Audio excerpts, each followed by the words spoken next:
Hello and welcome to Flippin' Live, the internet's #1 Mad Magazine news, review, and interview channel. And today we're live with a special guest. But before I get into that, hey, make sure you hit subscribe. Make sure you give this video a thumbs up. Make sure you leave a comment in the chat because I'm going to come back to the chat in just a moment. But if you want to support this channel in another way, in a monetary way, patreon.com/flippin through. That is the Patreon. What do you get if you support me on Patreon? You get a 6 set of stickers. That's right. Any amount. You give me a penny, I don't think they'll allow a penny. But you give me $1, I'm sending you stickers. So give me more bucks, and I'll give you this stencil. The stencil is awesome too, by the way. This one that I always use for an example, this one actually belongs to Kyle Bridget.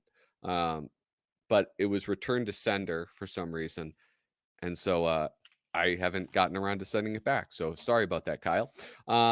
Anyway, patreon.com/flippin through. These are the people that I get to thank for supporting me now. And that is Misimo, David Strickler, Megan McInerney, Shane Buckley, Bobby Weigel, Cam Hayden, Rob Wilson, Rod Mead Sperry, Andrew Goldfarb, Casey Ori, and Little Cozy Nostril. Thank you guys so much for the support. Hope I can keep on earning it. With that, let's turn to this chat. Shane Buckley is here. No, Shane Buckley isn't here. Shane Buckley's on a date. He's going to be out and about with his better half. Wanted to say hi. Highs don't convert to views. Okay, Shane? I'm sorry to say it. Casey Ori, hello, everyone. Nice to actually catch one of these live for a change. It's great to have you here, Casey. Angel Acevedo, how are you? Harvey Esquire, little known fact, I haven't brought this up in quite some time. Harry North Esquire is his father. We have, of course, Little Cozy Nostril himself, Kyle Bridget. Is this line for cigarettes? Yes, and I'm hoping that I'm going to get that that new sponsor, Lucky Stroke cigarettes. For those of you who are a fan and supporter of our guest tonight, you'll understand that reference. You should understand. Hi, MM. Who's MM? Who the hell is MM? I don't get that. That confuses me and agitates me. Anyway, this is what we all need to understand when it comes down to it. We are not forgiven.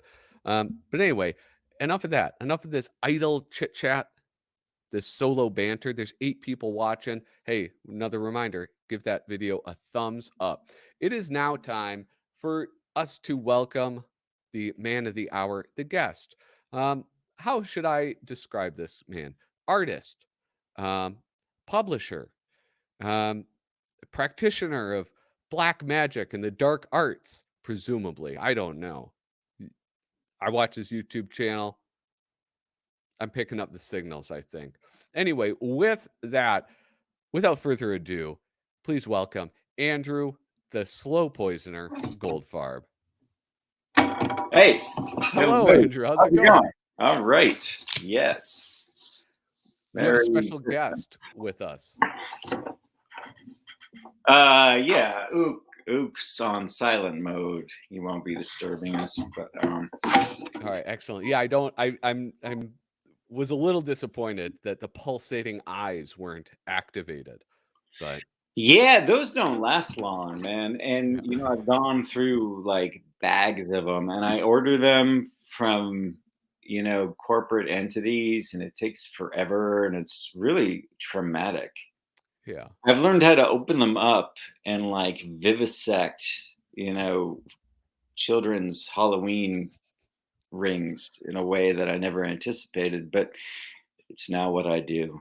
yeah, yeah. Well, we all need a purpose in life, Andrew, and I'm glad that you found yours. Oh yeah, no, that's really what this is all about. I think is the lack of a purpose in life, unless you craft what you think would be a meaning, but it's really just a whole pile of nonsense. And yet, there are others that find it entertaining, and here we are. Yeah, here we are. And for those of people who might not know who you are former Mad contributor. I forgot to mention that. I guess artist covers that.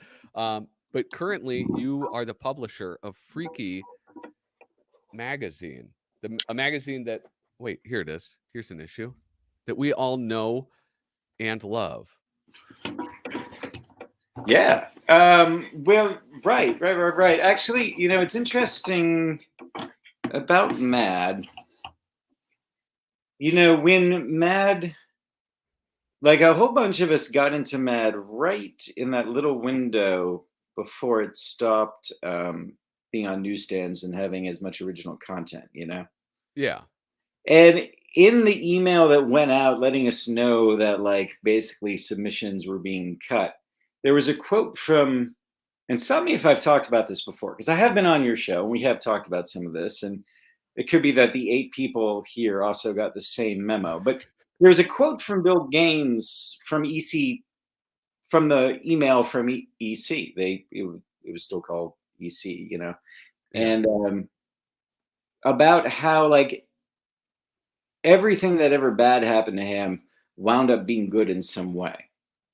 And so I was thinking, well, what could be good about Mad Magazine not having original content anymore? And a yeah. bunch of us getting all excited about, contributing and then not having a place to contribute. And then I realized that I could do it myself. Hmm. And here we are. Okay, so I have a question about that. I mean, how I don't think we talked about that email before in our previous conversation.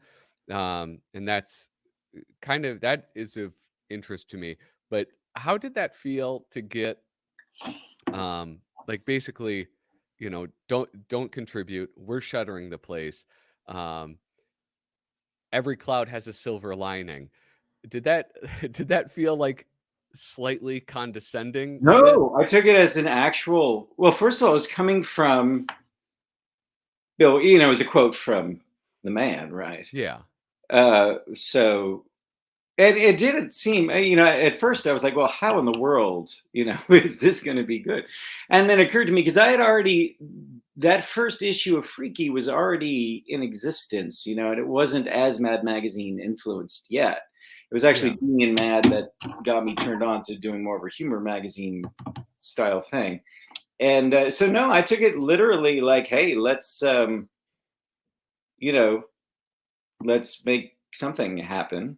And it totally worked, because, like, also around that era, I think was when Dalton Vaughn had just gotten in, Yeah. and maybe Brandon too, I maybe don't think Kyle. Brandon Hicks did he ever contribute to Mad Magazine? I feel Or like these guys maybe at least were in a special or do it on an online thing or something. okay. I don't I know. know Dalton Vaughn did. And I know like I really enjoy Brandon Hicks his his comics and cartoons. I started following him on Instagram. I think because I thought he was a mad contributor. No, apologies if you are, Brandon. Um, but so okay, so you had this one. You were saying that it's like, all right, this kind of big deal of like becoming a mad, like getting my foot in the door at Mad Magazine. This door is now closed on my toes. Um, but you had Well, already getting your had, foot in at all is amazing, right? I mean, what are the yeah. odds? I only learned recently that there's less than 1,000 of the, UGOI, Oh, really? if that's correct. Wow. I Yeah, I mean, mean, if it is, then like, what are the odds of actually, you know what I mean? No matter how good you are, right? yeah. I mean, it's like it would almost be like you have better odds playing for the NBA or something. Well, Because there's it's like at similar in least a 1,000 way, NBA maybe. players. Except, I don't know. I don't know. I don't know. But anyhow, it was, you know, yeah, it was a strange time for sure, and it was depressing. I mean, I think everybody, even more depressing than on a personal level, just the idea that Mad Magazine, it's like no more, cheddar cheese or something. You can't like function. And Mad is still with us, so I don't want to speak of it as deceased at all. Yeah. But we I felt like I could do my part, at least to carry a little bit of it for a while.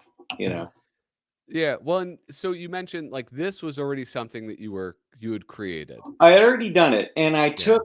I was combining a number of things I liked, but really the only element that was really Mad influence was the name and the mascot and the format of it being magazine sized. I was Yeah. as much influenced at that point probably by Plop, if you know Plop. Yeah. That was from DC Comics. It Yeah, was, yeah. which was sort of dark humor comics. And so that's basically what the first Freaky is with a few sort of gaggy things. But then it got more varied as time has gone on. Yeah. Well, and I think the first time you were on the show, you described it as like, um, I believe you said it was like meant to be just a way for you and friends and people that whose art you enjoyed to kind of almost like a portfolio in a way of like, here is here's something that we're all putting out. We all are contributing something to it. And these are artists that you enjoy personally. Yeah, which actually, in a sense, is what every magazine is, right? They're all anthologies in a way. You've got an editor compiling stuff from different people, and it's selections of whatever the editor thinks is like, oh, this goes well together. You know what I mean? Yeah. It's almost like a soup. But initially, it was just a bunch of us were doing sort of funny monster stuff, and we were doing it to very small, audiences, smaller than, you know, we're talking dozens. Like Mosquito and Spider Yeah. was one of the impetuses for me because I thought it was really neat what Nick was doing, where he was sort of keeping a diary Hmm. told through these sort of monstrous insects in a humorous, comical one panel format. And I Yeah. thought it was really cool and they were really good. And, it's the internet. So there was like 4 or 5 likes on each back in the old days. And I was like, well, someone should put out 500 of these. So the original Freaky #1 was 500. We're now only up to 1,000. It's 1,000 copies of every issue of Freaky, but 1,000 is a lot of something. It turns out Yeah. it's multiple boxes. It takes a while to do stuff with it, but we do. I get at least 700 of those out into the world, and then 300 are waiting for the collectors to send me an email, and they do as time Yeah. goes by. Yeah. Well, I mean, I noticed that like you're not only do you have like the subscriber base in on through Patreon, which I should say, if you down in the description of this video, I have links to your Instagram, the Freaky website, and the Patreon for Freaky. So if you guys aren't subscribed to Freaky, definitely check that out. It's And like, it's just a subscription on Patreon. It's not a monthly. It's only when there's an issue. Yeah, yeah, that's come up in the past when I talk about it. Which People was always ask. modeled on American Professional, which is a humor magazine, and they're doing a subscription through Patreon. And you just pay for each issue. It's not, like every month. So just Yeah. $7 when I actually publish one, which is about twice a year. Yeah, yeah, and you get one. Yeah, perfect. Yeah, you just get charged when that happens. There's 2 tiers, like one Oh that's yes. just the magazine, For and then 25 there's bucks you get original art and bonuses and such. I mean, like, listen, I don't support a lot of people on Patreon, but it's like these, I love it. I have like this awesome collection of Andrew Goldfarb original artwork. You know what? While I have you here, I know like now this is like going meandering a little bit. Um, I'm always bummed out when it's double-sided. I love it, but then I don't know. I can't decide which one to frame. Oh, well, that's good. Yeah, Right. I'm I spoiled may I with may move toys. on from that. I think those were lean years. Yeah. I think I can afford extra Bristol at this point. Yeah. I got freaky stickers. I got freaky buttons. I keep this stuff very close at hand. Oh, Um, good, good. yeah, yeah, I love it. Um, so anyway, so you have Freaky Magazine. It's now, I mean, I guess like you say it's like doubled basically in the amount that you're putting out. Well, just Um, the first issue was only 500. Then I okay. went to the newsprint, which we should discuss, Patrick, because I'm really interested to discuss this, especially because you've got issue 1 there. Okay, Yeah. so I switched to offset printing, and it was really because I wanted to get newsprint. Because when I grew up, it was the 70s magazines that I read, and it wasn't Yeah. just Mad, but I was reading like Creepy and Eerie and things like that, the Warren Yeah. magazines, Famous Monsters, and those were all on newsprint. So I really identify with like newsprint as like Yeah. kind of weird magazine stuff.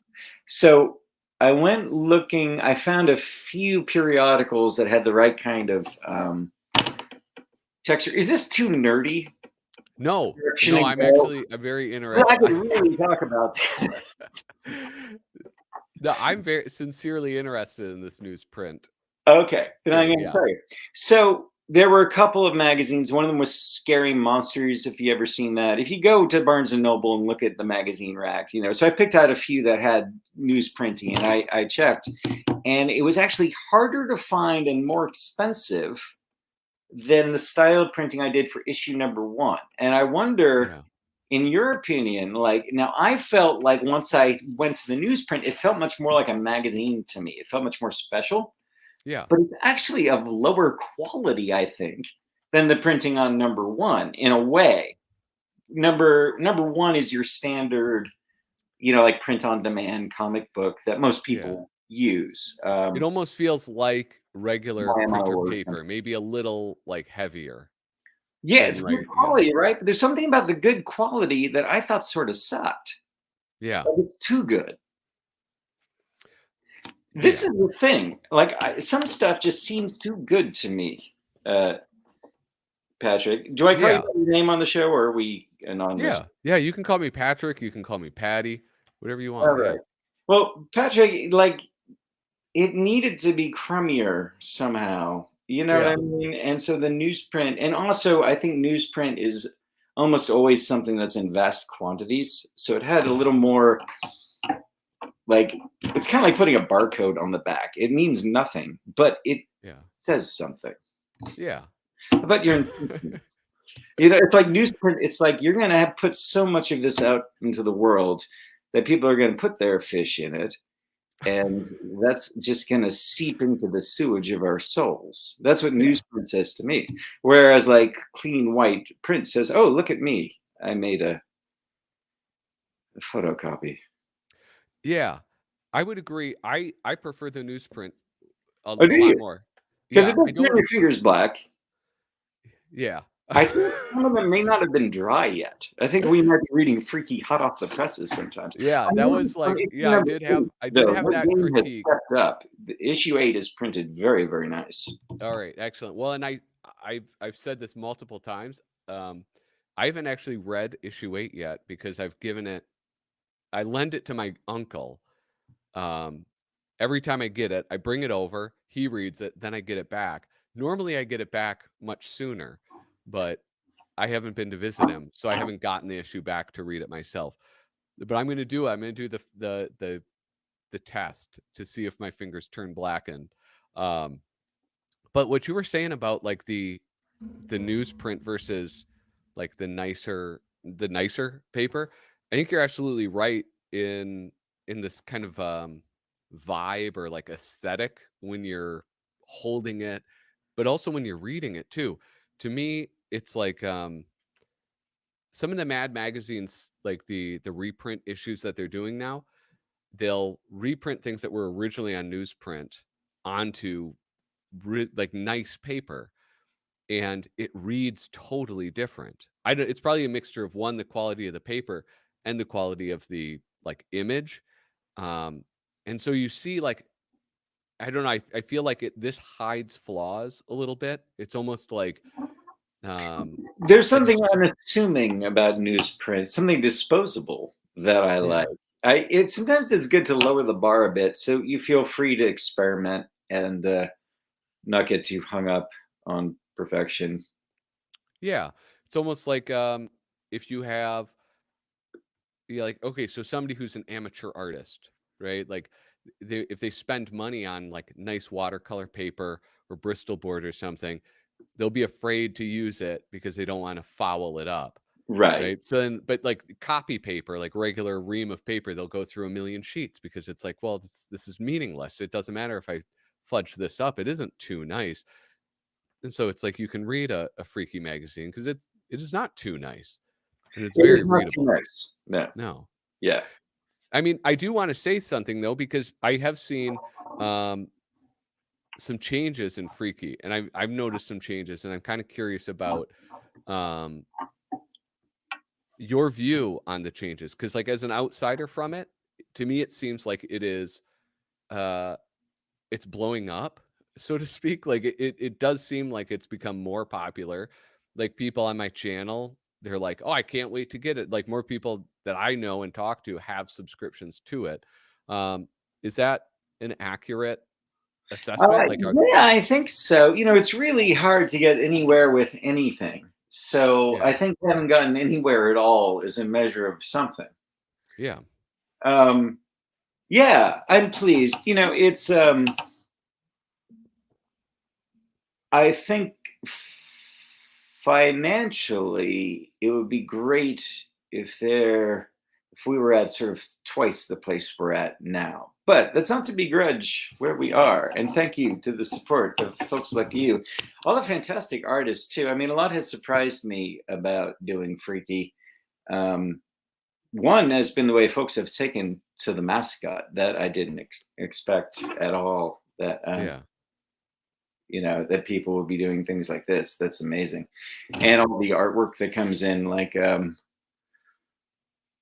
it's really cool. And I didn't expect that. And then the quality of the submissions, I have to turn most stuff down because there just isn't room. And also, most of it just won't exactly fit what I'm exactly looking for right at that exact moment. You know what I mean? And that's why yeah. it's really hard to.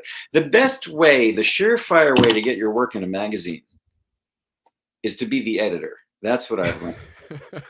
That's like the best possible method. And I really believe that. I stopped submitting to other things. It was one of the reasons I started doing Freaky is I was creating things for Mad when it was, kind of winding itself down. It's like, Yeah, well, gotta do something with yeah, this.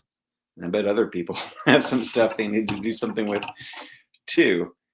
Um, but yeah, Patreon, yeah, having 100 folks on there is fantastic. I mean, it's easy with any project to sort of see your own flaws and shortcomings. Like every issue, I think improves.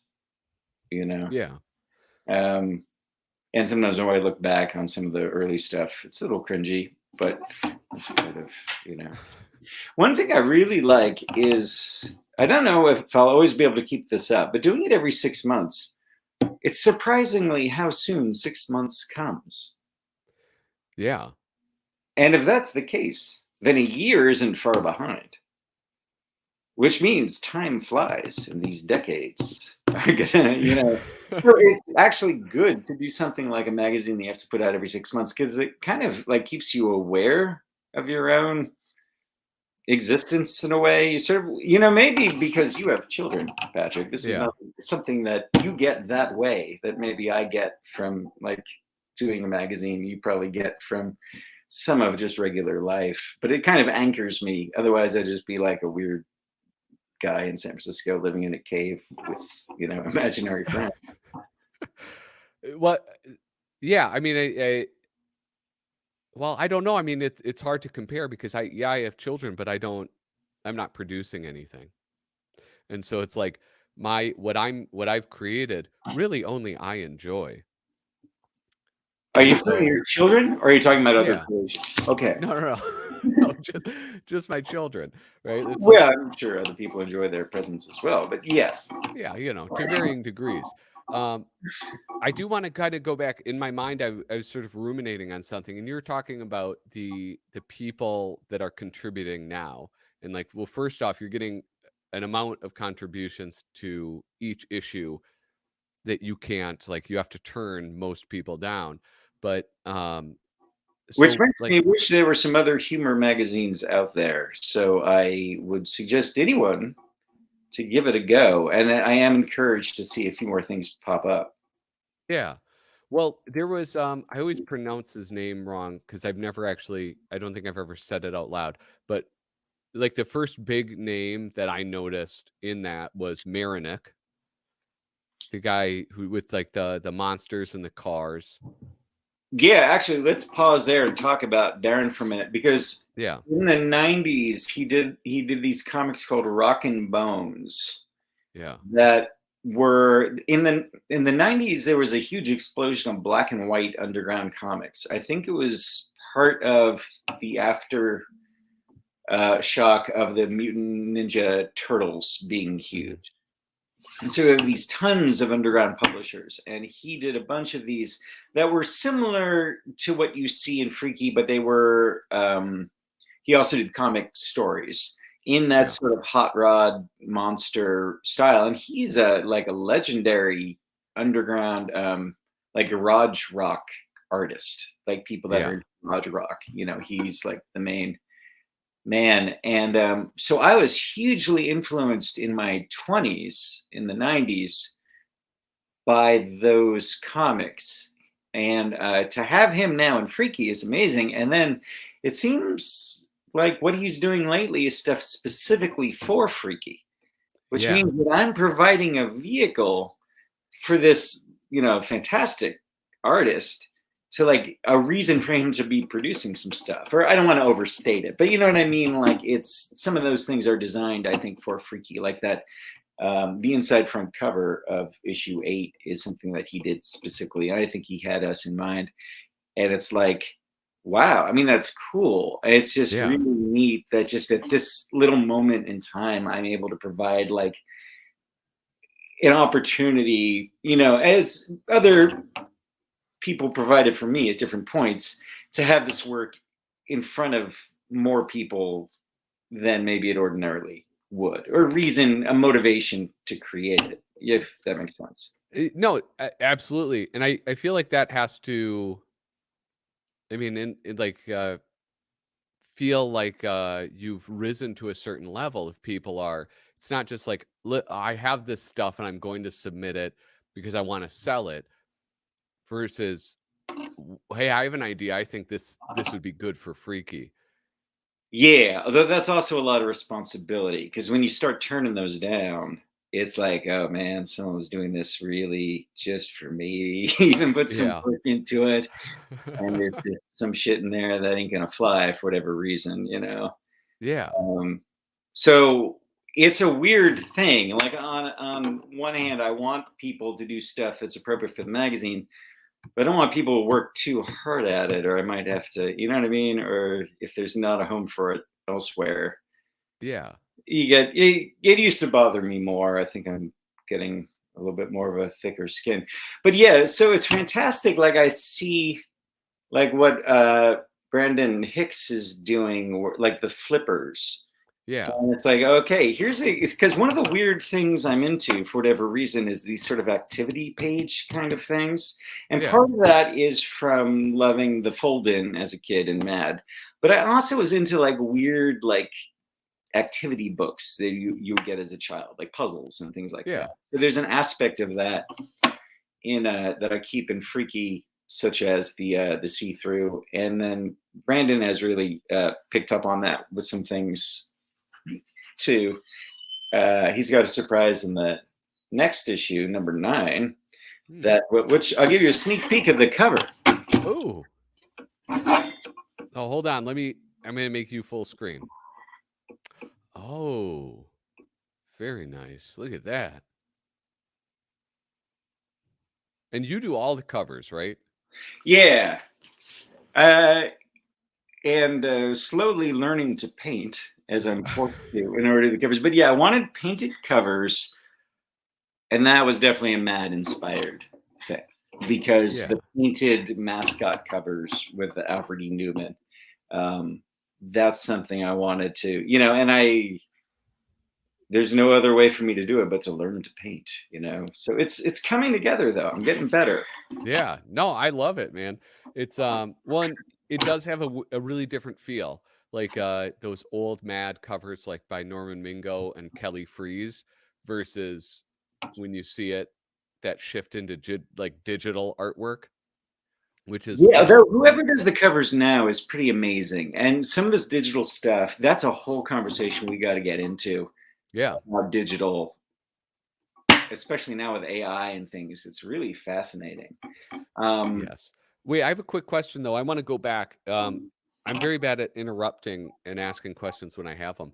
But you talked about rejecting people and like was that something that was difficult to get used to having, being an artist yourself and having been in that position of where you're submitting things to magazines or wherever to then be in that position where people are, It's a sending trip stuff off because to I you? totally understand the other side of it. And people were very patient with me. And so I try to be patient with people. But, artists can be very, you know, emotional. It's an emotional thing. Like rejection is tough. And I mean, I think most publications just kind of avoid it, right? Like they don't respond. Or Mad had a form letter, like people have cherished stories about the form letters that they received from Mad, right? I mean, I think Yeah. you probably heard these stories, right? Um, but people know that it's just me, so I'm usually straight with folks. And I do try to. There are different ways that I can work something in. You'll see in the like the mail page sometimes, like artwork that maybe isn't quite submission ready, but like I Yeah. want to give like the first taste of print to someone. Yeah. Um, Yeah. but yeah, no, it's interesting to be on the other side of it. Certain things like it's a little part of the getting back to the whole going from Mad to doing Freaky and the memo. It's like in some ways I wanted to create the experience that we didn't get with Mad because of the corporate takeover, where there was a Yeah. bit of a community feeling, you know. And I think it was frustrating to everybody, including the folks at Mad, to see how frustrating it was for all that goodwill towards Mad. But what are you up against? It's like it has nothing to do with how much you love something, right? Yeah. But here we are, and it's much more a labor of love. And in that respect, it helps that I went through the process of being on the other side of it and submitting and I think it helped me be pretty sensitive as an editor Yeah. and appreciative too of just how much work it takes for folks and what they create. Yeah. I think that would be like I think about the times where I have to say no to people or, like give them bad news. And I mean, I shudder to think what it would be like to have to contact somebody and say, like, "No, it's not what we're looking for." And I think, like, most people are probably like, "Okay, that hurts my ego a little bit. I'm gonna move on. I'll submit again." Um, but yeah, I don't envy being in that position. I'm feeling slightly uncomfortable just thinking about it It right gets now. easier though. Like it really was difficult for a while, and it was challenging just to be in that position. It was awkward and weird, but it just gets easier, I think. Like Yeah, with anything, I suppose. And I kind of, I'm usually just sort of honest about it, but it is one thing that influenced me was actually a, something Steve Martin said in a book he wrote about being a comedian, and it was about before he made it big.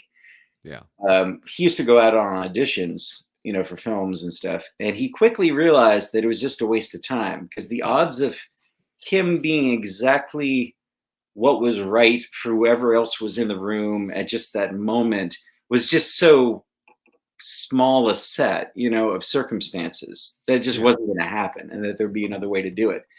And in fact, I wound up in Mad not through submitting to them, but just through this like weird chain of stuff, you know. yeah, Um, I think with that in mind, you realize that it's not personal, it's not, it's just the way it is. It's hard to align what you're doing with what else someone is creating. And so I think the submissions that have the most likely to miss the mark with Freaky are folks that haven't really looked at the magazine too much. You know what I mean? yeah, But people that have been contributing it for a while, they get the hang of it and they sort of become part of the fabric of it. You know what I mean? yeah, So at that point, you start developing sort of a core group of people that like Brandon Hicks is pretty much in the DNA at this point of yeah, Freaky, and a bunch of the other guys as well, and gals, and folks. Um, so it evolves, yeah, you know, and then I think it's important too to sort of experiment with the formula and change things up. And one of the things I like about Mad and other humor magazines is that they have periods that vary, and sometimes it's the editor, and sometimes it's the times. You know what I mean? Like, yeah, 50s Mad is very different than 70s Mad, and like I will take 80s Cracked over 80s Mad. I will yeah, take 60s Sick over 60s Cracked, etc. You know what I mean? Like it depends on who's doing what and what the flavors are. And yeah, we'll leave yeah. it at that. All right. Well, you had mentioned the AI stuff, AI art, Oh yeah, well, creating art. you've read Bad, Yes, and the recent Bads, Dan, right, yes, is Dan getting Burr. some trippy stuff there. What did you think of it? Well, it's yeah. I think like the last two issues, I think were heavy into the AI art. And what's weird to me is that um, now there's this huge conversation happening all about AI art and whether or not it is art. Like, what do you call an artist that works in AI art? Um, like, is it art? I don't know. Oh, sure, it's art. Yeah, but what's interesting to me is that, like, Dan, I had not given any thought to it beyond, like, like, a few, like, really simple programs where I'd plugged in, like, Alfred E. Newman, and then it creates, like, some fucked up drawing that vaguely resembles Alfred E. Newman, and then I forgot about it, and then suddenly there's a shift in it, and I think he uses that Mid-Journey one, and I don't know, I'm impressed by it I'm impressed by it right now. Yeah, I think it's it's really interesting to look at. And for those that are familiar, we're talking about a friend of ours that does a publication of his own that's got his work, and he's recently started using Midjourney to do some things that use some mad tropes. Like he had like Wolvertonian pinball machines and that kind of thing. yes. And it's interesting, but it is different. It is different than the way other things are. You know what I mean? Yeah. But I then mean, computer graphics, I walk a fine line with freaky. I mean, obviously, I do a lot of stuff with the computer, but as you know from my Patreon subscription tier, I do the stuff old school with a brush on Bristol board. yeah. And I enjoy that part of the process, you know, and I do try to avoid some of the more putting in freaky some stuff that's really heavy on the computerish stuff because I just don't think it's just not to my taste, I guess. Yeah. Well, I think that there is, I think that there's I think there's definitely a place for it. That's what I'll say. And I think like what your preference to keep Freaky Magazine, analog, let's say, right? Like, Relatively, you know, yeah, as ish. much as you can. Because I think like a lot of the artists now, just like, you know, it is the way that, Mort Drucker would be at a drafting table. They're at like a Cintiq tablet, and that's just the way they work with like Right, the and sometimes thing. producing more Drucker-like art with Yeah. the Cintiq tablet. Yeah. It's astounding that, like, Tom Richmond can do with a computer exactly what he does with a brush and, you know, it's amazing. Yeah. Well, so one thing that I found interesting is like some YouTubers that I watch, they've said like this will actually because some people are like doing this fear mongering about it, like it'll take away people's jobs, as if it's like I don't know, a robot assembling a car or something. And he pointed out something that I know is true because Dan has expressed it to me and through our conversations, and that's you know the AI can't do it perfectly. There's always something, usually in the face, that it fails to capture. So what will happen is that like people will operate the AI program, and then they'll go in and they'll make adjustments. And talking with Dan, that's what he does. Is like when he creates things like faces, he'll then bring it into Photoshop or whatever kind of digital painting thing and alter it and make adjustments to the face so that, basically like painting over it, I think. Um, and so it is like it's not just, give me a picture of, you know, um, uh, who is it? Like Paul Coker Jr. does, the Universal Monsters, and then it gives you something perfect like that. You still have to interact with it and alter it if you want it to be something presentable. Yeah, a little bit like music sampling. Yeah. Yeah. Right. That's an interesting comparison too, because a lot of people there was that same thing where it's like Yeah. I remember my dad in the, early 2000s and late 90s, he's like, they don't even play instruments. They're just taking an Aerosmith riff. And it's like, yeah, and they're changing it and it's becoming something new. And it's Right, right. Which also touches on an interesting area that I think about with things like freaking with Mad, which is a comment. Wait. That the comment totally sorry about that. I threw off my. apologize. I don't God damn remember it, Kyle. That's your fault. You where were was saying I? I'm sorry, I lost it. I don't know where well, I was going. I was talking about sampling. I was talking about like rap music and how my dad was, critical of that because they don't even play instruments. If you were relating that Oh to yeah, no, Freaky I was Magazine. thinking about nostalgia in general and why we like the things we like. You know what I mean? Because like there's an aspect of Mad that has, nostalgia wrapped up in it, wouldn't you say? Oh yeah, absolutely. Yeah. And then there's elements with Freaky that are deliberately, sort of retro. But then once you're immersed in this stuff, it sort of ceases to have such connection to the past because you're kind of living with it. You know what I mean? Yeah. Um, but it's like it's interesting. Like I wonder how much of what I do is like from like with the newsprint. Is that just because that's what I enjoyed in my formative you know times, and yet it seems to connect with folks now. Maybe it's just the magic of smelly paper. I don't know. Yeah. You know. But there was definitely like a feeling with Mad of like, which is we started with this. For me, it was almost like a sense that like it needed to be there for like civilization to exist. And that's actually I think something I said to them when I first got the job. Because you know what I mean? Like it's one of the like growing up with it anyway. It was sort of like a pillar of civilization was that Mad Magazine was there. Yeah. And so like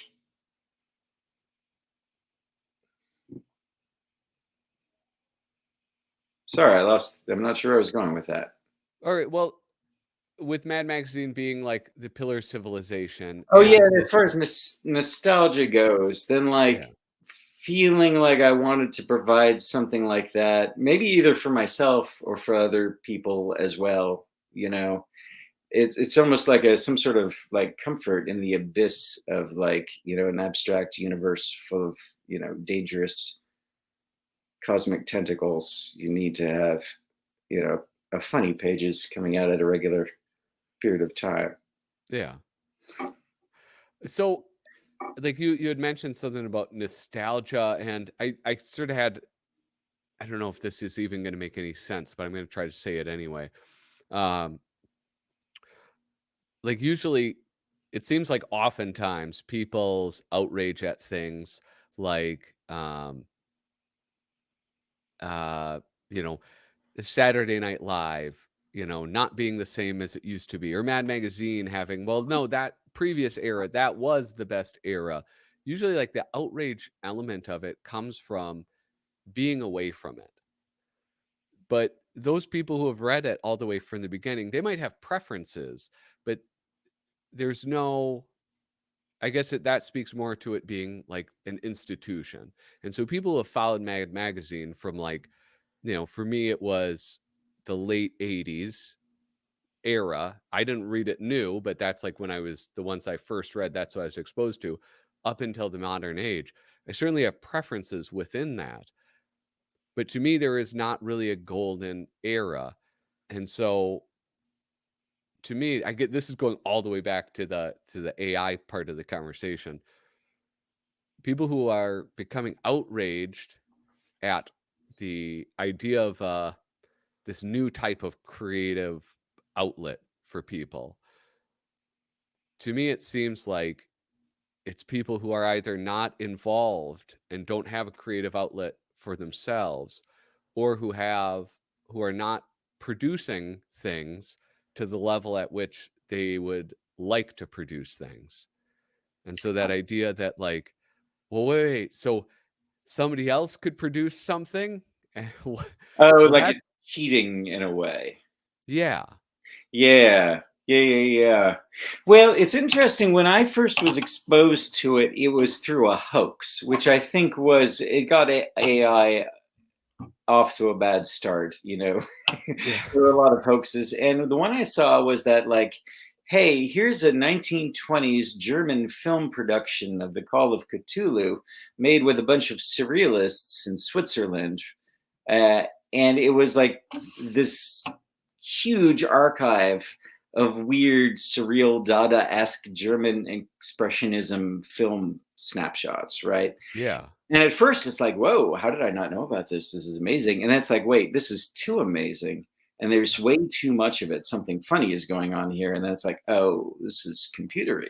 But Yeah. it looks really, really good. Why am I attracted to this? Yet it's repellent because it's alien and computery, but it looks really, really good. So, and then it eventually was outed as a hoax. But my solution is I'm now going to rip off the machines that are ripping off the artists. I'm going to take all this stuff that was produced, and then I'm going to just do my own bad analog imitation of it. Yeah. And there'll be no origin point whatsoever. It'll be like one of these time tunnel deals where like you're sleeping with your own grandfather or something. You know what I mean? Yeah, There'll be yeah, no point of creation because I'm just going to rip off machines. yeah, So maybe it's just a matter of turning it to our advantage. But I have learned the hard way. If you do not give Basil Wolverton proper credit, people will yeah. devour you. So if it's Re showing up in your AI collages, you yeah, need to mention something. And that's where things get a little strange. Because if you're doing stuff where you can see like the Paul Coker in it, you yeah. almost have to say Paul Coker somewhere. Yeah. Yeah, no, I think that that's fair. And like, are you talking kind of about some of the Dan Burke stuff where there is that, No, like, clear he's kind of doing his own thing, and I'm not meaning to criticize or it's not about Dan. Yeah, yeah. But when you can recognize it's a certain artist that's being utilized and it's being presented as a new piece of work to consume, maybe the answer, I'm just saying maybe, is Oh, yeah. to let some of your ingredients be known to give them credit. The way sampling eventually evolved into, at first it was the Wild West, but Yeah. then eventually it's like, no, you have to give that person 2 cents and put their name under it. Yeah. Yeah, I Number. think that that's fair. It's almost like, well, and, the difference that sampling underwent, that change that sampling underwent was when it went from, like, people in New York hanging out at a block party and creating this music for themselves, and like, sampling records in that moment to then making money off of it.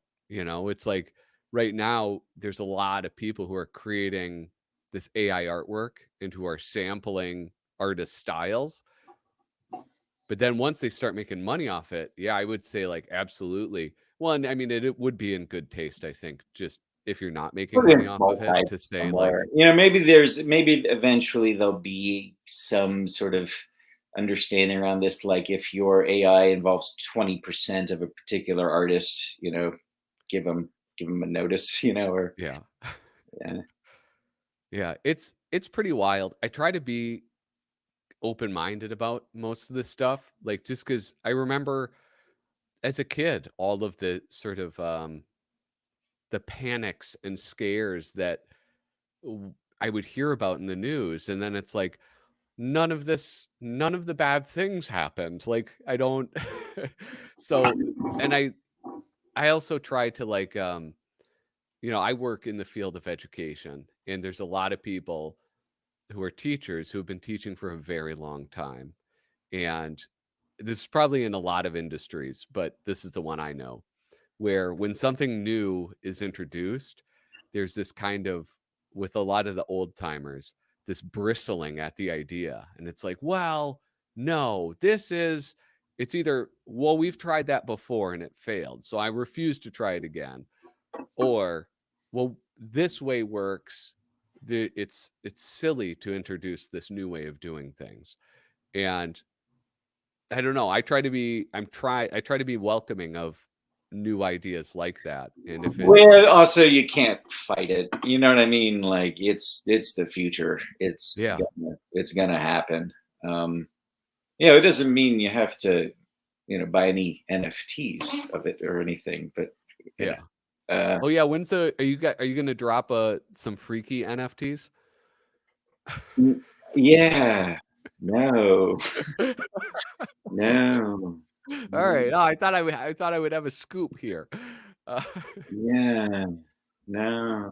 here's one last thing I have to say about AI, which is like for years now we've had like a lot of news articles are written by AI. And you can notice it because like a lot of websites, they won't have any attribution to a writer. And they have these scripts that will just produce writing. And most of it's bad and it's just meant to agitate people. The idea that, to me, now we can use AI to create things that are beautiful and things that are nice to look at, To me, that's a step in the right direction. That's like a positive move. Yeah, it is the beginning of a dystopian story at the end of which we will be harvested. But yeah, for the Wait, moment, there's no other option? I'm pretty sure that's the way that goes. As soon as Alright. you let them into your house, um, it's going to go one direction. But that's all right. It's all right. Uh, But it's interesting though about computers and magazines, because the like common thought around the time that Mad was suffering was that it was the internet that killed it to some extent. You know what I mean? That like the humor on the internet has replaced what Mad Magazine had been, yeah. in satire and really, if you think about just the way that information is shared, has replaced the way magazines used to exist. Yeah. And comics, like in newspapers, isn't even really hardly a thing. Like the last time I looked at a newspaper's comics section, they had squeezed the aspect ratio of the comics in order to fit more in or something, Yeah. which is just ridiculous. It was completely unreadable. Yeah. So, like, people are missing something, though, right? I mean, you get something out of Mad Magazine that you can't get from looking at, similar sorts of commentary or humor or art on the internet. Yeah. Yeah, I would agree with that. I think that maybe, like, the humor in Mad Magazine and also, like, when you said comics, I assumed you were talking about, like, comics, because I think that this is a lot like Mad Magazine as well, in that with, like, news magazines are irrelevant, right? Because we can get the news, more relevant news, more up-to-date news instantly on our phones. But there's nothing about a Batman story, there's nothing about Spy versus Spy that is time sensitive, and something like those things in Mad Magazine, like Spy versus Spy or A Mad Look At or Dave Berg's The Lighter Side of, like, you can't find higher quality stuff than that. Just well, I mean, to be fair, there's a lot of talented people on the internet, but you can find that not on you can't find that on the internet, so it's somewhat irreplaceable in that sense. Yeah, and I'm thinking of my one of my favorite Mad articles or little strips was an Al Jaffe thing about a construction site Mm, where they're building a skyscraper and a guy slaps a fly down on the blueprints. Have you seen this one? yeah, yeah, Okay, and then you turn the page, right? And they've created this massive, fly shape because right? You couldn't, there's no other way for that thing to exist. There's no other place it could exist than Mad Magazine. It would have to be in a magazine. You'd have to turn the page to see that, right? yeah, And it could only be rendered by someone like Al Jaffe that has that kind of skill and like dedication to yeah, do that, right? yeah, okay, yeah. Um, It just clicked what you were saying. It w like, it's like, the gag is hidden from you. It is on right. the punchline's on the next page, and you can't really recreate that on a Yeah, website. there's not another way. And now I know that your uncle has Freaky Number Eight. Yeah, Mo. Freaky Number Eight. I was talking about like some stuff that comes in that I feel like like I'm just happy to be providing a vessel for it. Yeah. So Cam did this thing called Stakeout, and it's Yes. really lovingly rendered, right? And it's about these cops, and they're waiting for they're watching this crack house for some action, Yeah. and like they're not eating donuts. One of the guys is snacking on toilet paper. And the other guy is like, "What the fuck? That's not okay." You know what I mean? He's like, "Yeah, Yeah. that's cool. I'm trying to quit." Yeah, I'm eating toilet paper, right? Then there's action in the crack house. Yeah. And they go in and say they kicked in the door. What's going on in the crack house? They've got toilet paper, right? And so the cop thinks this is like just a joke this buddy set him up on. Yeah. And then he gets stabbed. Okay, but there's one more page.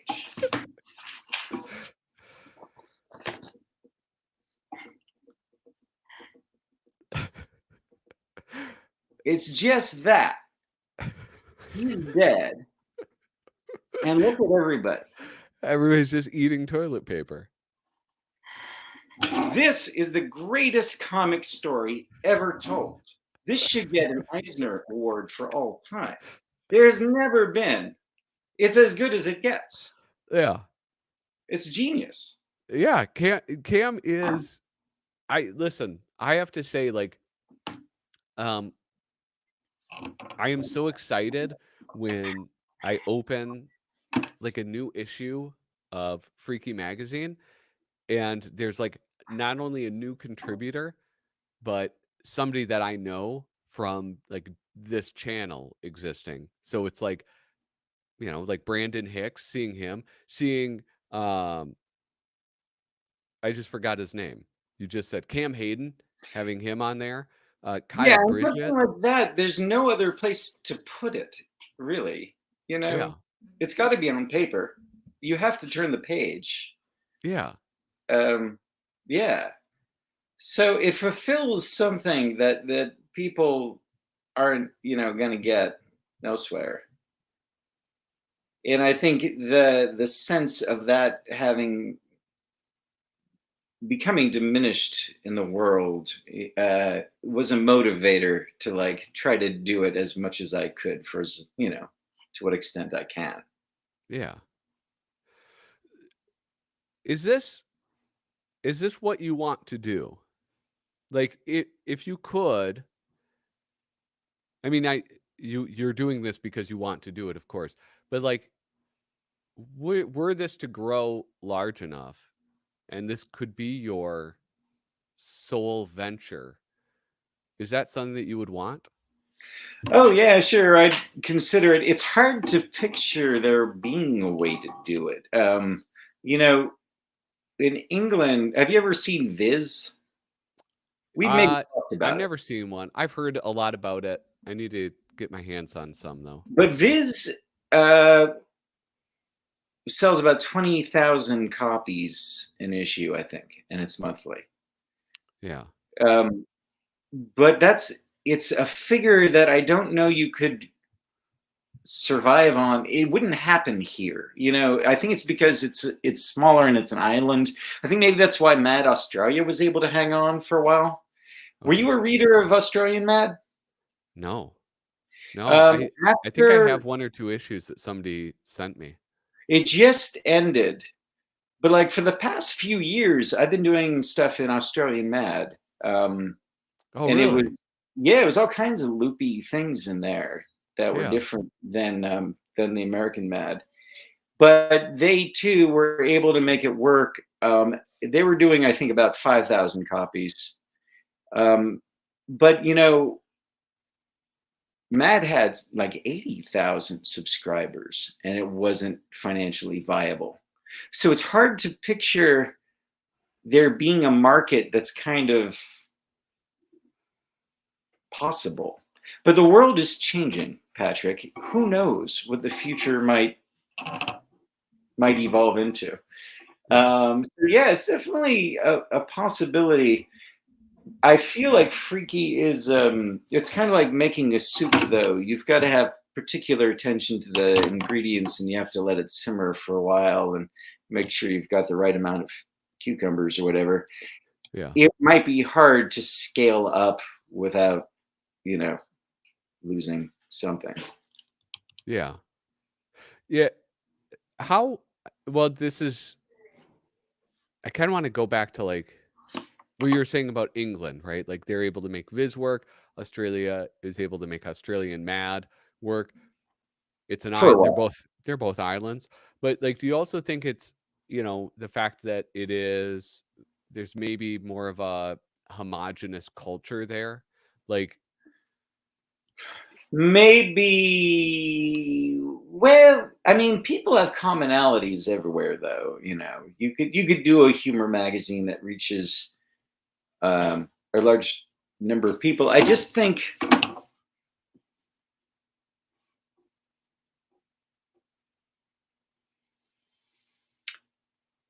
think as people get tired of computers a little bit and go back to a few of the old ways, perhaps yeah, we might have some increased possibilities with with publications and periodicals. So it would have to be a little bit of a shift, I think. People would have yeah, to want to slow down a little, maybe. yeah. When It's hard to you smell the newsprint. Yeah. Well, and like, so this has to do with, I guess, speed, but also what you were talking about before about like time. How much time does it take when you finish one issue of Freaky and begin the other, right? Like, a monthly publication, they have, magazines, different issues in development concurrently, right? Like, is it, Yeah, well, right now, I've pretty much got number 9 all together, you know what I mean? yeah, But number 10 has some elements in place. It's already got a few, some contributions and some ideas and things, and stuff starts to shape up to some extent. It is a continuous process. Like, there isn't really weeks that I spend away from Freaky, because there's a few months even after getting all the material, of all the formatting and arranging and layout, and then the printing, the distribution. One part that I was surprised to discover that I enjoyed is the sort of businessy aspects of it, like going into stores and hustling Freaky. yeah, Oddly kind of fun, yeah, which I didn't anticipate at all, and it was part of like one of the interesting things about sort of being open to that suggestion from Bill Gaines' ghost of like turning the negative into a positive of yeah, what was going on, was like, well, what would would it be fun to try to run a magazine? And it kind of is. I mean, right now this is fun, and it wouldn't be yeah, happening if I wasn't putting out a magazine, and meeting folks like yourself, and definitely, the support that people like you give it is really, really encouraging. I'm sorry, what was the question again, Patrick? What did I ask? Oh yeah, I was asking like, how much time, like when you're preparing the magazine, like when one ends, or like does the production on the next one begin, or is there overlap? There's a month where I don't deal with the actual production so much of the new issue, because I'm dealing with the distribution of the current, you know what I mean? So, Yeah. like, the street date for the last issue would have been September 1st. So during the something like that. So during Yeah. that month, I'm not really thinking about the next issue. I'm mainly getting it out to the Patreon folks and then getting it into stores and doing things like that. But then, Yeah. so 5 months is spent, yeah, on actually producing the thing. But yeah, it's Is all. there do you have any do you have any desire to like increase the number that you put out, like go to a quarterly schedule at all? Is that Oh yeah, well, some of this is financial stuff, Yeah. because everything's gotten way more expensive, as you imagine. So yeah, it's sort of financial is a lot of that, but it is Yeah. also the amount of time, because it requires uh, a lot of work. But 6 months is good. I Yeah. think there may be occasional. I'm doing this TV show now, and that might wind up Yes. taking up some time too. Sometimes other things crop up, but yeah, I could foresee. You never know. It Right. would be great to be able to do it more often and to do it bigger. We'll have to see whether the appetite is there. Similar things have been attempted in the past, not just by Mad, but like Fantagraphics used to try different anthology type underground. They never last that long. You know, Yeah. it's hard to keep things going. Editors burn out, and I don't know if the audience is ever vast. But I'm seeing with Freaky that there's a bit of a cult following, and I'm seeing from letters that I get there people that like some folks that discover it and then like, oh, I want all the issues, which I feel bad because like the first few are not quite like the other ones, but it's cheap, right? But I can tell like it's fulfilling it's something they want in the same way what I was referring to about like when I talk about Matt having been a pillar of society, just something that to me, I don't eat them anymore, but it's how I used to feel about cheeseburgers. Like it just gave me a warm feeling. No, I could get a cheeseburger whenever I wanted one, or French fry. Yeah. Yeah. Whatever it is that like gives you that feeling. Yeah. Again, it's hard to picture a world without it. And like I just felt that way about Mad Magazine. Like just knowing that like I could pick up Mad, at the newsstand, it felt like just one of those like things in life you can kind of hold on to in a way when you feel a little bit adrift, maybe. Yeah, Like, it's like it's trustworthy, it's reliable. yes, If you're yes. in if you're on tour in Minneapolis, Minnesota, you know that you could walk into a store, you could go to a newsstand, and you could find a Mad magazine. Yeah. There And it's something along those lines. yeah. And I think in some small way I wanted to provide that for myself or to other folks. And sometimes it seems like, it does. So that's good. Yeah. Yeah. Um, what oh, shoot. Now I lost my train of thought. Um, here, I wanna kinda go into the comments. I've been neglecting the comments. Um, but like here we have Kyle Bridget. The trouble, this is going back to AI. The trouble thing is how the AI comes up against copyright law in an era when intellectual property is being so heavily monopolized.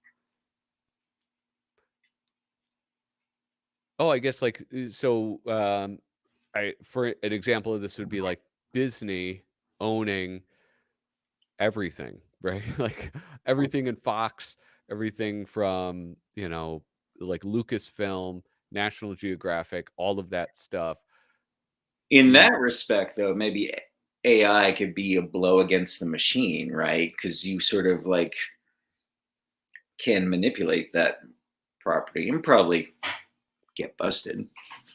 yeah. So like yeah, if you were to do an AI Simpsons, I mean, you could still also be protected under parody. It depends how good their lawyers are. Yeah. We've seen that tested. We've seen folks lose. Yeah. But I think about like and maybe this wasn't I guess I don't know. It's an artist that I like though, but the artist Cause he did like really early on, like I think he called them the Kimpsons, and it was that kind of skull and crossbones, the very bubbly head, but all the Simpsons things. But he's done a lot of stuff with corporations, so I don't know if his was pure parody or if he was hired and it was like there was some type of contract Yeah, between I the think I two. was just eating some fruit brute that had his artwork. Yeah. Oh, I bought all of those. Oh man, I was trying to win the little Oh my! I figurines. won it, but I didn't get it because I was cheating. The slow What? poisoner won it, but then they found out that Andrew Goldfarb had also entered.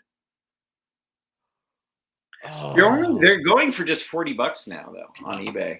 Oh, really? Yeah, you can get them right now for $40. Oh, I'm gonna buy them then. I was Good. entering You every can. single day. Yeah, I know. Me too. You you can get them now for $40. Oh god. I spent like $40 worth of my time doing I that. know. Yeah, go to eBay. They're tiny, man.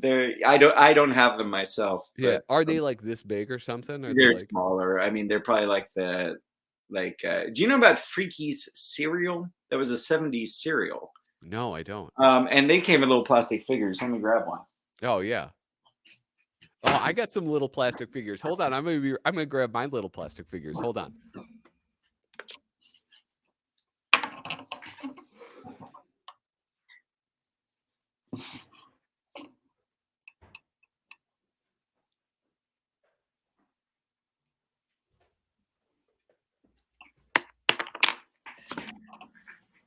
Ugh. All right, I'm back. All right. We got our figure. It was a plastic figures break. Yeah. Here's one of them. Hold on, let me see. Oh, whoa! It's like a little monster thing. Yeah, these are the mascots for Freaky cereal, which I never had the cereal, but Oh maybe man, advertisements. dude, I love little plastic figurines. Oh yeah, I've got tons.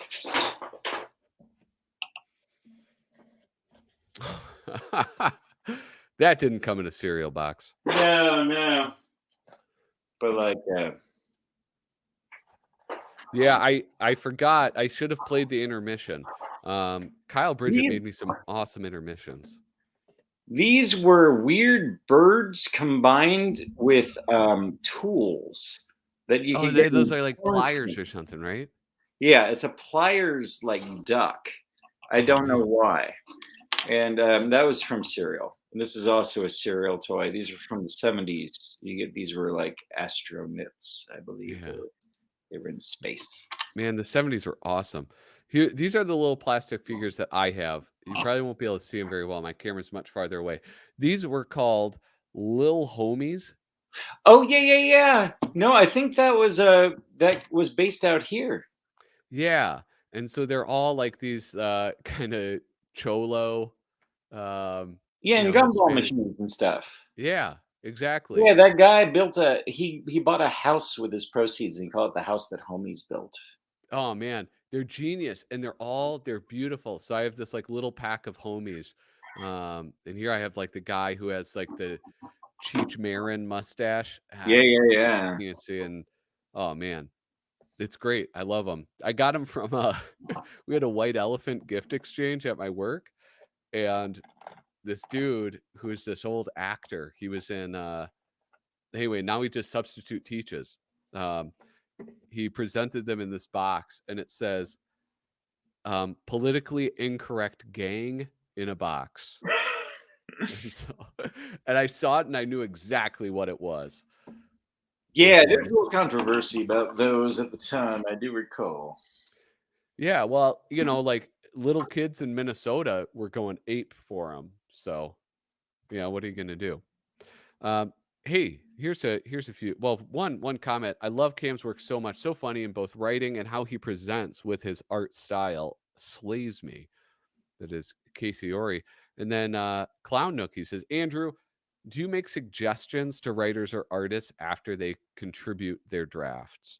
Oh yeah. Yeah. Yeah, so it's not just like some cold-hearted, like hard pass, bro. No, I mean it's usually good stuff. Everything's Yeah, good. It's just not necessarily right at the moment. yeah. But yeah, I hope other folks start magazines. I think that would be beautiful. It's I'm not gonna lie, it seems difficult. Yeah, but rewarding. I mean, it's worth trying at least. Yeah, yeah. But I feel good about making it to number 10. I sort of view each one as like a mountain to climb, and I don't look terribly far past it. But I feel pretty committed to keeping it going. Yeah, Um, yeah, and we'll see. Uh, to, I try to picture a world with more newsstands, and I just don't see that happening. But yeah, maybe all it take is like one weird chain store that wants to carry it. yeah, yeah. Get into Five Below. Um, here's Well, I mean, like, the thing that's nice about the internet and technology is the way that it connects all of us. It's I think like you could probably do a magazine like this locally, but you'd have to like live in a town that's like really supportive of the arts and like it really has a strong community where people would support it. Whereas here in this day and age, you have the internet and you can spread the word of your magazine and you can get support from all of those like kind of smaller disparate groups of people all over the country who are into that sort of thing, who feel that desire for something mad like um to feel that newsprint, to feel that comfort of like just silly stuff and weird stuff put into print. Yeah. Yeah. Yeah. Well put. Uh huh. All right. Well, thank you. um the there was another thing I was going to ask about. Oh shoot, I don't know, I forgot. It was right before that I was going to say or ask something. Well, you had talked about before is like before we actually went on the air, and I was very interested to hear the rest of it, and I rudely interrupted you. Now it's that idea of we were talking about um, having creative outlets and doing what, not doing creatively what you do for a living, or I forget. Yeah. Yeah. Like, for example, I used to do a lot of work for other folks, like t-shirts and album covers and things like that. But there's only the well kind of does run dry. And Yeah, well, it's easy this time of year to think of the Star Wars holiday special. Patrick, have you seen the Star Wars holiday special from 1978? I don't think I have. I've heard a lot about it. Okay, well, I Yeah. think of it on this subject because Chewbacca's family is named Itchy and Lumpy. Yeah. So George Lucas was at that point tapped out. You know, he was burnt. He had done American Graffiti. He had done Star Wars. He was going through a divorce. It was Yeah. not the time to give him a holiday special. You know Yeah. what I mean? It's just too much. Like, and he didn't know what he was doing. Yeah. And it can happen. It can happen if you spend your time, creating um, logos for software companies. Yeah. You can't draw funny pages at night, or I can't. You know, Yeah. the funny has gone. Yeah. Sorry. You could do horror stuff. You know what I mean? You could do like existential despair, scratchings on the wall. But no, I believe in breaking it up. Like I've got kind of a clerical gig, so it's separate sort of work. I enjoy sort of mixing it up, multidisciplinary. Like I'll do the art for a while, and then I'll noodle around with music and video. It Yeah. is a nice thing too. It's freaky that I'm not. I don't have to draw the best parts. I can leave that to talented professionals that are willing to work cheap. And Yeah. so there's the whole side of it of kind of doing things like this and hustling it out in the world. That's a different aspect of my personality than would be involved necessarily in drawing. Also, a lot of the like layout stuff is an art in itself that I never really appreciated or got into. But now I understand why some magazines don't read terribly well. There are Yeah. all kinds of things you can do and not do, and stuff that makes it interesting and not interesting that I'm continuing to get better at and explore. Um, Yeah. Well, and you had talked about like, it's like creating a soup. And, yeah, if when you're looking at submissions and you're saying, yes, this goes in, no, this does not. But there's this other element of it where it's like, I don't similar analogy. It's like a multi-course meal. Is that somebody's going to read through this, and you have yeah, to decide like when is the that's right right. Yeah, yeah, time yeah, yeah.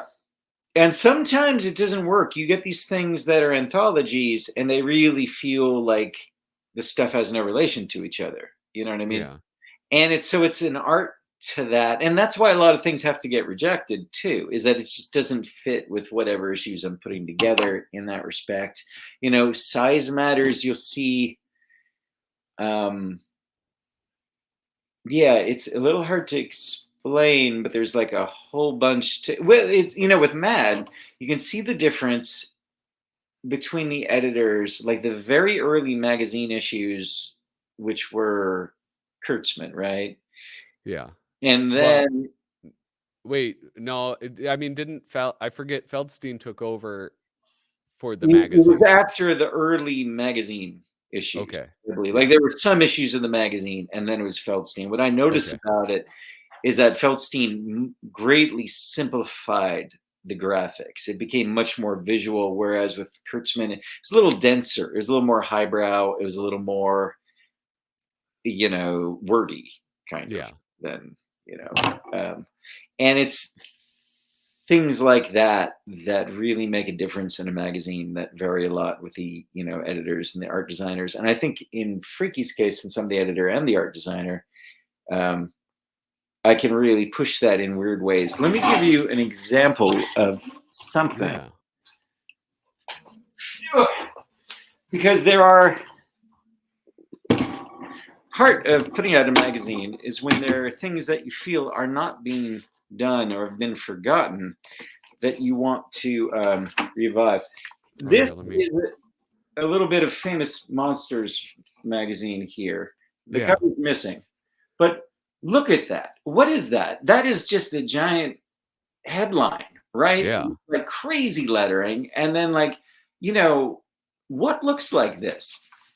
And to be able to do that's very exciting to me, right? That's an exciting layout. Yeah. And it's experimenting with graphics and trying to bring back some things like that again, it can only really be achieved, in a magazine, in a newsprint. Yeah. Yeah. That is like that I mean, that's really beautiful. I And yet like that a lot. it's the simplicity and like the weirdness of it, right? And so sometimes, on with Freaky, I'll do that. Like you've seen that, I'll have an old photo of a cross-eyed woman, and I will give that a whole darn page. I want, and she deserves it, right? So when Yeah. I put that in, it's like this is where I'm doing a magazine. I'm digging up that corpse from 1892, and she deserves a whole page. That woman, those eyes probably never uncrossed. She Yeah. sacrificed for generations. She paid it forward, and I get to collect that. Yeah. She probably that was a trait she passed down probably. That's how badly her face stuck that way. Yeah, and yet we get to enjoy it today. And if I Yeah. wasn't putting out Freaky, we would not have been able to, witness that fierce gaze. Yeah. You mentioned, um, moving into video, and I think this is a good time to, bring up your YouTube channel, at The Slow Poisoner. Link is down in the description of the video, but you have, The Slow Poisoner Show, episode 1, Tentacle Spectacles. Is that like a reference to Testicle Spectacles, Wallet, and Watch? Not familiar. Tell me more. Uh, I don't know, it's just like a phrase that I heard a long time ago, "Testicle, spectacles, wallet, and watch." Like, you just check those things before you leave the door. Oh. Alright. I don't wear glasses ordinarily, Yeah. but maybe it's time just so I can say that. Yeah, just get some, go to, we watched part of the Slow Poisoner Show episode 1 on the last live stream, Oh, and wow. Thank you. I was so excited when I saw it. I first saw it on your Instagram post. You, like, split it up into, like, little, you know, short chunks, and you were posting on that. Um, what what is it, and what can people expect from this YouTube channel that you you have set up now? Well, the Slow Poisoner show, of which I put up the first episode there, it's about 14 minutes. It's kind of like a Pee Wee's Playhouse by way of David Lynch on a very, very minuscule budget. Yeah. Um, but It's muted, so you can keep talking if it's not too distracting. yeah, it's sort of a talk show format, so a little bit like maybe Space Ghost Coast to Coast. But it's me hanging out with my imaginary friends, and Yeah. there's some tentacle wrestling, some haunted books. There's a song, a little bit of poetry, and some squeaking. Yeah. So it's good. It's good entertainment. I do extol the virtues of smoking. Um, Yeah. so it's educational as well. Uh, it'll be a while before there's an episode two. I have begun though. I've started collecting cardboard. That's the first step, Patrick, is to get enough cardboard together for the profs. Yeah. The next episode is gonna be pretty bonkers. It might take me the rest of my life. It might be one of these sort of like Chinese democracy apocalypse now kind of deals. Yeah. Yeah. It's gonna be, yeah, it'll be pretty epic. Many, many eyeballs. So, but eventually it'll happen. So there's also music videos on there because I do music as well, the Slow Poisoner. And Yeah. um, The there what had what it had kind of been two things, Patrick. The Slow Poisoner was my music act, and then Andrew Goldfarb was the name I would put to my comics. It was actually Mad Magazine that really brought them together because I put Andrew, quote, the Slow Poisoner, unquote, Goldfarb on my Mad Magazine credits. Yeah. And I did that to make it more interesting, kind of, and also for the increased publicity. Because I'd always sort of done both, and part of it was because I'm a bit of a jack of all trades, master of none. I was Yeah. also kind of hedging my bets, you know, like, Yeah. and also just shifting up my energy because you burn out on one and do the other. But then by putting that credit on Mad, and of course, Mad was such a big deal for me to get into, it's now unified the two. I owe it to Mad Magazine for bringing the two sides of my personality together into one package. And now I go as, Andrew the Slow Poisoner. Yeah. Oh, Well, I like it. It's you know what it's like that artist in Mad, Harry North Esquire. It's like that little thing at the end is just very charming. oh And boy. yeah, like nicknames I think are very charming and I like it when people embrace them. About so this video you had mentioned and once you said it, it's so obvious, but like that link to Pee-wee's Playhouse. Um Yeah, no, I mean, no one can do it better than Pee Wee. So I went way smaller and yeah. stranger. Um, but it has that flavor of almost like a kid show. I was also really inspired by horror hosts. Like That's what yeah. you probably had some Svengoolie. regional ones there. The Midwest was big with horror hosts. Well, that's where Svengoolie got his thing. He was a Yeah, Chicago guy. Svengoolie Yeah. is fantastic. So that kind of humor was an inspiration. Adam's Family, The Munsters, things like that. Yeah. And Ernie Kovacs, if you've ever heard of him, was an early television guy that did very surreal, funny things. I also like the Croft shows, like Puff and Stuff, and if Oh, you yeah. from the '70s, it's sort of psychedelic. So that was a little bit of the inspiration for Oog behind me. Yeah.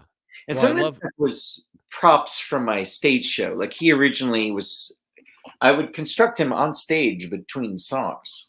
yeah.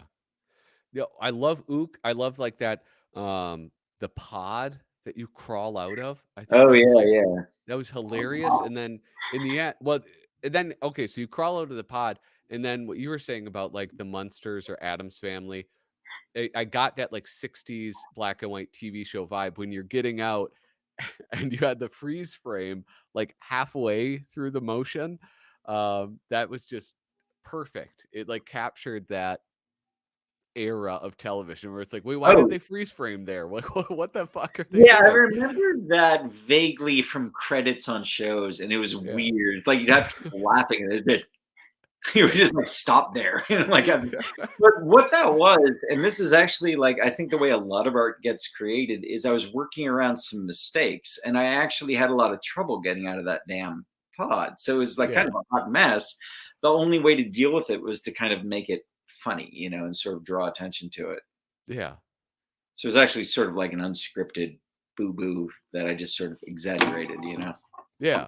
Well, it was I mean, it's fantastic. I all of, like, the kind of, what's the word? It's not, like, schlocky, but, like, the ads, the advertisements you were doing with, Hex Mix and Lucky Stroke, um, it was just great, like, you took one puff of the cigarette and you're like, you're putting it out on the skull. It was just, comedically, I thought it was fantastic, and I don't know, man, um, I'm just very entertained by you and, like, whether it's your magazine or this show that you're doing, um, I love it. It's Oh, just well, it's a thanks. I joy appreciate to that. watch you create these new things, and, yeah, it's really a pleasure to watch. Wow. Well, I appreciate that, Patrick. Thank you. Yeah. We are Oh, what's up? Well, I was gonna say that felt like a nice maybe we're getting towards the end of our rainbow trail here. I think we might be. I think we might be. All that talking about smoking, I think, has made me, I might have to run down to the store, pick up a pack I'm of feeling you. Lucky It might Strokes. it might be time to go out, take a trip outside. But Andrew, it like truly was fantastic. I'm so glad that you were able to come on again. I Yeah, really I've been enjoy. wanting to. I just recently was looking at your site and thinking like, oh, it's been a while. We should do it again. So I'm Yeah. glad we did. Hey, honestly, I do these every other week generally. That's the schedule I'm doing. If you ever want like to come on, Kyle and I will like when the new issue of Mad Magazine comes out, we'll hop on every once in a while. Noah Van Sciver will join us. If you ever feel like just hopping on, you have an open invitation. You can just send me a message, and you are welcome to join us. Cool. I will. Yeah. So, Andrew, thank you so much for joining us. Those of you who stopped by Little Cozy Nostril, thank you. Yeah, it is. That's right. It goes spectacles, testicles, wallet, and watch. That's what it is. And that's how I learned it. I'm Catholic. That's why. Uh, Casey Ori, thank you. Clown Nookie, Harvey Esquire, and Sticks McFly. That's as far up as I am scrolling this evening. Thank you guys so much for watching. And once again, and I have to find the outro thing. Okay. Hey, thank you so much for joining us. Make sure that you support Andrew down. The links are all down below. Check him out. Toodaloo.